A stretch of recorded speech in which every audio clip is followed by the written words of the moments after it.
ಎಲ್ಲರಿಗೂ ನಮಸ್ಕಾರ. ಇವಾಗ ನಾನು ಬಜ್ಜಿ ಮಾಡೋಕ್ಕೆ ತಯಾರು ಮಾಡ್ಕೊಳತ್ತೀನಿ. ಬಜ್ಜಿ ಮಾಡೋಕ್ಕೆ ಏನೇನು ಬೇಕಂದ್ರೆ 1 ಕಪ್ ಕಡಲೆ ಹಿಟ್ಟು ತೊಗೊಂಡಿದ್ದೀನಿ. ಆಮೇಲೆ ಹಿಟ್ಟೆ, ಕರಿಬೇವು, ಅಡುಗೆ ಸೋಡಾ ಸ್ವಲ್ಪ, ಇದು ಕಾಶ್ಮೀರಿ ರೆಡ್ ಚಿಲ್ಲಿ ಪೌಡ್ರು, ಉಪ್ಪು ರುಚಿಗೆ ತಕ್ಕಷ್ಟು, ಮತ್ತು ಹೆಚ್ಚಿದ ಈರುಳ್ಳಿ. ಇವಾಗ ಒಂದು ಗ್ಲಾಸ್ ನೀರು ತೊಗೊಂಡಿದ್ದೀನಿ. ಸ್ವಲ್ಪ ನೀರು ಹಾಕಿ ಚೆನ್ನಾಗಿ ಬಜ್ಜಿ ಹಿಟ್ಟು ಕಲಿಸ್ಕೊಳ್ಳೋಣ. ನೋಡಿ, ನಾನು ಈ ಥರ ಕಲಿಸ್ಕೊಂಡಿದ್ದೀನಿ. ನೋಡ್ಬೋದು ನೀವು ಯಾವ ಥರ. ಈ ಅದಕ್ಕೆ ನಾವು ಬಜ್ಜಿ ಹಿಟ್ಟನ್ನು ಕಲಿಸ್ಕೊಂಡಿದ್ದೀನಿ. ಈಗ ಇದನ್ನು ನಾನು 10 ಮಿನಿಟು ಚೆನ್ನಾಗಿ ಅದು ನೆನಿಬೇಕಾಗುತ್ತೆ. 10 ಮಿನಿಟ್ ಬಿಟ್ಟು ವಾಪಸ್ ನೋಡ್ತೀನಿ. 10 ಮಿನಿಟ್ ಆಯಿತು, ಅದನ್ನು ನೋಡ್ಕೊಳ್ಳೋಣ. ಚೆನ್ನಾಗಿ ನೆನ್ಕೊಂಡಿದೆ. ಇವಾಗ ಒಂದು ಕಡಾಯಲ್ಲಿ ಎಣ್ಣೆ ಕಾಯ್ದುಕೊಂಡಿದ್ದೀನಿ.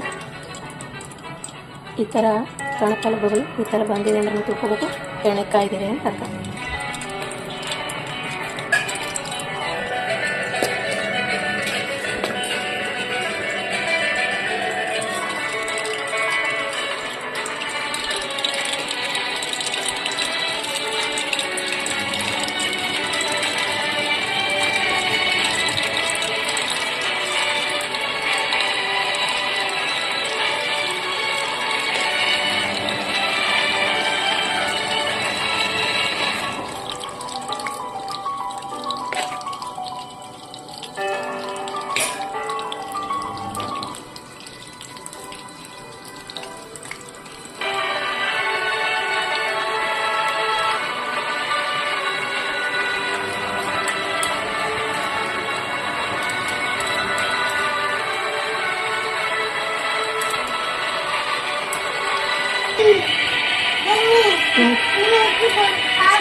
ಪುಟ್ಟಾಗ ಮಾಡಿ